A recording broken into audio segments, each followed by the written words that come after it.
Alors bonjour, c'est Dominique. Alors je vais vous faire une autre interaction. Alors aujourd'hui on va faire l'interaction des flaps latérales. Le petit flap latéral. Moi assis-toi Nick. Assois-toi. Oui, reste là. Non, non, non. Alors bon, j'utilise le format de papier ici de 21,59 par 27,94 cm. Alors là j'ai utilisé la longueur la plus longue que j'ai de ce papier. Et j'ai coupé la hauteur de ma page, moins environ 1 ou 2 mm. Alors voilà, j'ai fait ça. J'ai arrondi les coins d'un côté seulement. Et j'ai tracé 2 lignes de pliure. Alors j'en ai une ici à... Je vais trouver ma règle. Celle-là. Alors j'ai ici une à 5 mm et l'autre 6 mm. Alors celle qui est 6 mm va se trouver à être celle qui va avoir la flappe qui va aller par-dessus. Alors, je vais la coller ici. Alors, j'ai fait mes 2 lignes ici. Vous voyez? J'ai biseauté la dernière portion et on ne touche pas au gousset qui est ici. Je ne sais pas si vous voyez les lignes, une ici, une ici. Alors, ça, c'est le gousset pour permettre d'avoir tout inclure, toutes les photos, tout ce qui va avoir à l'intérieur, les flaps. Et cette partie ici sera pour coller. Alors, j'ai mesuré. Ensuite, ce que je vais faire, c'est que je vais mettre la ligne la plus à l'intérieur sur le bord de ma page et je vais mesurer un peu moins que la largeur de ma page. Juste un peu, vraiment pas beaucoup. Je dirais 3 mm de moins. Alors, je me suis fait une petite marque ici. Là, maintenant, je vais tracer la ligne de pliure.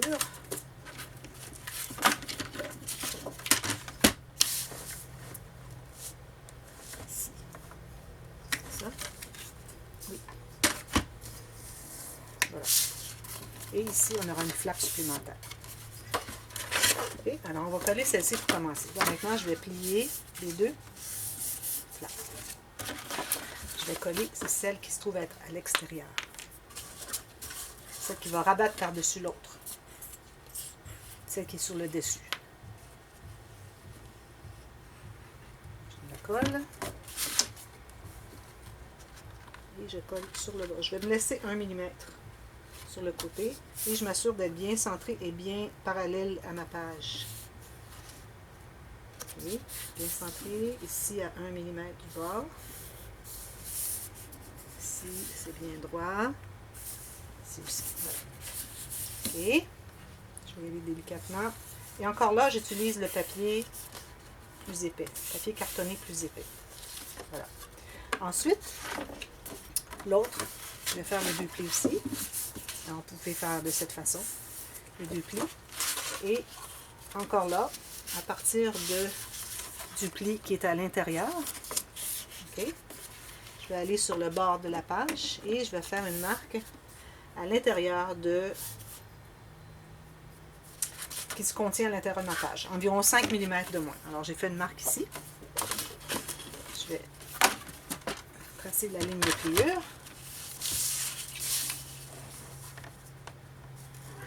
Comme ceci. Et celle-ci va être vers l'intérieur. Alors là, on a nos 4 flaps. C'est aussi simple que ça. Okay. Je vais la coller. Alors, n'oubliez pas de laisser votre gousset libre et bien centré avec le côté, bien aligné à l'intérieur du pli. Alors, encore ici, il faut toujours voir le pli du gousset. Si on ne le voit pas, c'est qu'on l'a couvert. Et si on l'a couvert, ça ne pliera pas. Alors voilà, on a nos 2 flaps. Alors, je vous montre ici à l'intérieur ce que c'était. J'aurais pu vous montrer avant. Alors, c'est ici. C'est juste qu'ici, j'avais rajouté une flappe. Voilà, comme ceci. Et ici, j'en ai une deuxième. C'est la même chose. Et ici, à l'intérieur, il y a des pages, la page avec les pochettes avec le motif décalé, interrompu. Je ne sais plus comment je l'ai baptisé. Alors, ça va être la suite. Voilà. Maintenant, moi, j'en décide à ce moment-ci, qu'est-ce qu'on fait comme fermoir. Alors, si j'avais voulu faire une flappe, il aurait fallu que je la pose avant de poser cette portion qui est à l'intérieur, pour qu'elle rabatte par-dessus. Mais j'ai décidé ici que je faisais juste une série, une paire d'aimants. Je vais tout simplement l'enlever ici.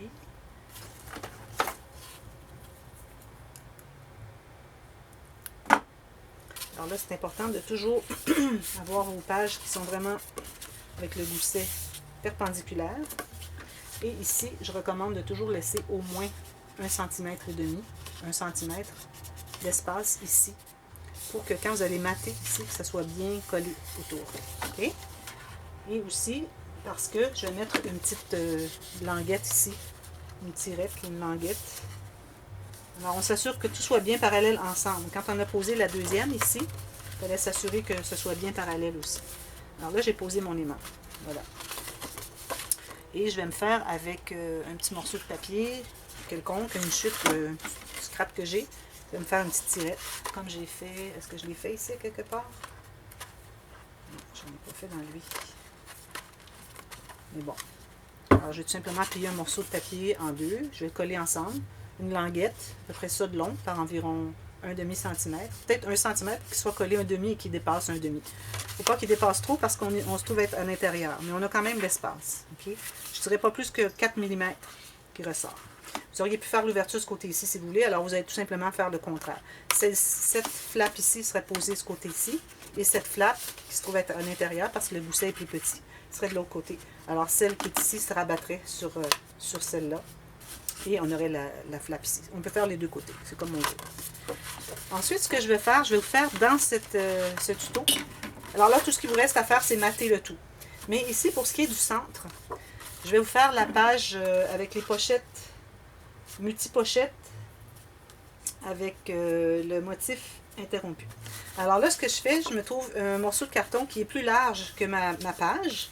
Alors, il faut faire attention ici. Il ne faut pas inclure les goussets. Alors, seulement à partir d'ici le pli et ici le pli, là où est-ce que j'ai collé mon morceau, alors vers l'extérieur de ces plis. Alors, je me suis trouvé un morceau qui est plus large un peu, d'environ 2 cm, et la hauteur que je veux pour mes pochettes. Alors là, je me fais une marque juste à l'intérieur du pli ici et juste à l'intérieur du pli ici. Là, ce que je vais faire, c'est que je vais tracer la ligne de pliure. Alors, on doit faire ça avant de couper notre feuille pour les pages. Très important parce que on veut que toutes nos pochettes soient de la même largeur. Alors, si on a fait le pli avant de les couper, tous les morceaux qu'on va couper vont être de la même largeur.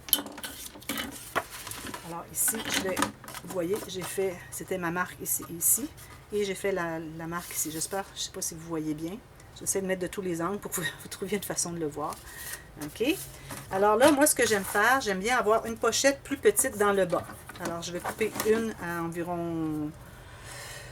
Bon, oups, les aimants. Alors, celle-ci est environ 2 cm et demi. Alors, on en voilà une. Celle-ci va être en bas. Les autres, j'en mets une assez haute et une autre un peu plus haute. Ça peut être au centre, c'est comme vous voulez. Alors, faites comme vous voulez. Celle qui est en bas, on va devoir biseauter à partir de l'endroit où on a fait la ligne de pliure. Seulement le bas. Ça se trouve être la base. Alors, on plie le tout et on va les coller. En passant, une fois que vous avez fait votre première interaction, c'est important de faire les flèches sur vos pages. Alors, toutes les pages ont leurs flèches pour qu'on ait le bon sens, pour être certaine qu'on n'a pas collé des pages à l'envers. Alors, c'est pour vous aider à vous orienter. Alors, je mets la colle des deux côtés vers l'extérieur et une fine ligne ici à l'intérieur qui va être la base de la page. Alors, on se trouve à faire deux interactions dans cette vidéo. Alors, on a fait la multiflappe latérale et là, on fait les pochettes avec le motif interrompu. Alors là, on plie encore la prochaine. Là, ici, on n'a pas besoin de biseauter. On ne fait que mettre la colle sur les deux flaps de côté. On va la coller tout juste, je dirais environ 1 mm. Pas plus qu'1 mm en haut de celle du bas. Et on doit être bien aligné sur les côtés avec celle du bas. Et on repasse encore, on replie. On represse ici sur la partie qu'on a collée dans le bas. Et la dernière, même chose.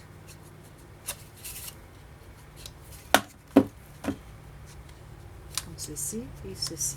Encore 1 mm. Et bien centré. C'est important d'être bien centré. Alors voilà ce que ça donne. Oups. Alors j'attends qu'il sèche un peu. stabilise. Alors voilà, j'ai mes 3 morceaux. Celui du bas est collé à la base et les 2 autres sont flottants ici, mais collés sur les côtés et ils sont tous la même largeur, comme vous voyez. Alors ça fera une pochette qui entre par ici, une autre ici et une autre ici. J'aime bien avoir une en bas pour mettre des petits billets ou des petites photos ou quelque chose. C'est toujours plaisant d'avoir un endroit étroit dans le bas. Ensuite, on choisit un patron. Alors, on choisit un papier qui a un patron qui est assez grand, ok, avec une continuité. Alors là, ce qu'on fait, c'est qu'on va mesurer la largeur de la pochette, mais juste un tout petit peu plus petit, plus étroit, environ 1/2 mm. Ensuite, on va mesurer à partir d'en haut, on laisse 1 mm. Et là, ce que je vais faire, je vais faire les marques tout de suite, puis je vais vous montrer par la suite. OK. Alors là, j'ai fait une marque. Alors, j'ai bien placé mon papier à environ 1 mm de la partie en haut.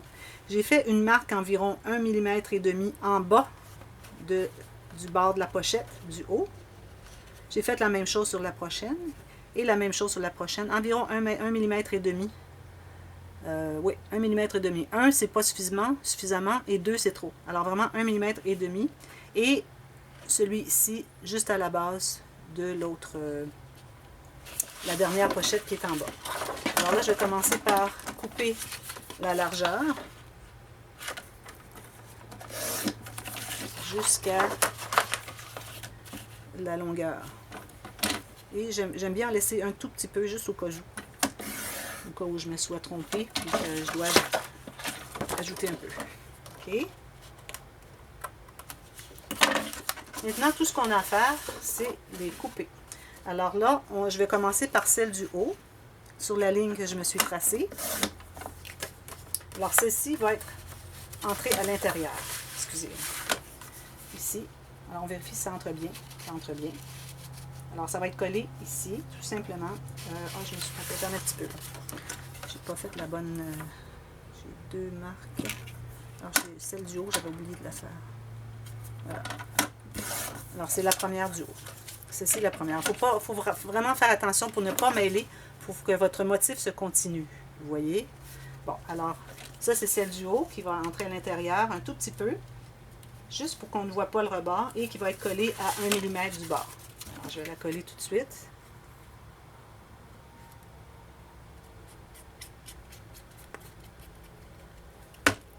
Alors, entrer à l'intérieur, juste 1 mm. Et 1 mm d'en haut, peut-être 1,5 ou quelque chose comme ça. Pourvu qu'on ne voit pas le rebord. Il faut que la partie du bas de ce papier soit comme cachée derrière la pochette du bas, qui est juste en bas. Ensuite, la deuxième, celle-ci. Alors, celle-ci, je vais la coller sur cette flappe, sur cette pochette, mais avec 1 mm entré à l'intérieur. Alors, on se trouve à l'avoir comme ceci. C'est important de toujours faire la même distance, le 1 mm à l'intérieur. Et ici, c'est important de ne pas mettre de la colle trop sur le bord inférieur, parce qu'on ne voudrait pas qu'il colle, parce que c'est l'ouverture pour que les cartes d'en haut puissent entrer, comment je dirais, entrer à l'intérieur de sa pochette, quand on va mettre des cartes à l'intérieur. Alors là, je me rends environ 1 mm et demi du bord. Alors, l'espace qu'on a laissé du papier qui va dessous et se trouve être le même espace qu'on laisse ici. C'est pour ça que notre dessin se continue, comme vous voyez. Il est interrompu. Alors, si on avait eu un papier, si on n'avait pas fait cette technique, on avait juste coupé les papiers et les collé un après l'autre, on aurait eu cette ligne ici qui fait ceci et qu'elle recommence juste à la base ici pour continuer. Alors, ça dérange tout le motif. Que ce soit des oiseaux, des feuilles, des fleurs, n'importe quoi, quel motif que vous avez, il serait décalé. On ne veut pas qu'il soit décalé. On veut vraiment que l'espace ici soit retiré. Mais on ne veut pas l'enlever, alors on se trouve à le couper, le coller derrière. Et ça nous permet aussi d'avoir une continuité pour que la pochette suivante, que les cartes entrent bien et que la pochette suivante soit couverte dessous. Alors là, je m'assure que je sois bien du bon côté pour la prochaine. Alors voilà. Là, je vais coller la prochaine. Je vais la couper à la ligne que je m'étais faite. Alors, celle-ci devrait entrer comme ceci, à l'intérieur de celle-là, environ 1 mm, et coller juste ici, environ 1 mm et demi, je devrais dire. Alors, ça va être la même chose. On continue la même chose. Il faut que ça entre à l'intérieur et on ne met pas la colle trop sur le bord pour être certain qu'on n'a pas collé la base. Parce qu'on veut la laisser libre, ouverte, pour que les cartes d'en haut puissent entrer, comme je disais. Alors, on entre un petit peu à l'intérieur, comme ceci. C'est peut-être un petit peu difficile parce que c'est serré un peu. Voilà. Et ensuite, je vais la remonter jusqu'à 1 mm et demi de la bordure et je m'assure que ma ligne ici soit bien égale. Et la dernière, je vais remesurer pour voir si je suis... voilà, j'ai la bonne grandeur. Et celle-là, on la colle au complet. C'est la dernière, celle qui se trouve à couvrir la dernière pochette. Tout simplement. Alors ça, c'est la technique de l'image décalée. L'image interrompue, je devrais dire, parce que c'est pas décalé. C'est interrompu et continue après. Parce que décalé, ça voudrait dire qu'elle continue plus loin, mais c'est pas ça. Elle continue dessous pour apprendre sur le dessus. Alors, comme vous voyez, les motifs se continuent bien droit. Alors ça, c'est la façon que vous devez toujours faire quand vous avez des pochettes qui sont avec un motif. Il faut toujours, si c'est des pochettes qui sont juste une pochette et puis que vous ne voulez pas entrer à l'intérieur, alors il faut vraiment enlever la petite portion ici. Mais ici, on s'est assuré qu'elle aille dessous, la petite portion. Tout simplement. Alors c'est ça. Voilà. Alors c'est fait pour les flaps, multiflaps latérales. Il reste à mettre la petite tirette ici et mater le tout. Et c'est fait pour la page de multi-pochette avec image interrompue. Voilà. Merci d'avoir regardé et je vous reviens avec le prochain tuto dans quelques temps. Merci d'avoir regardé. Bye bye.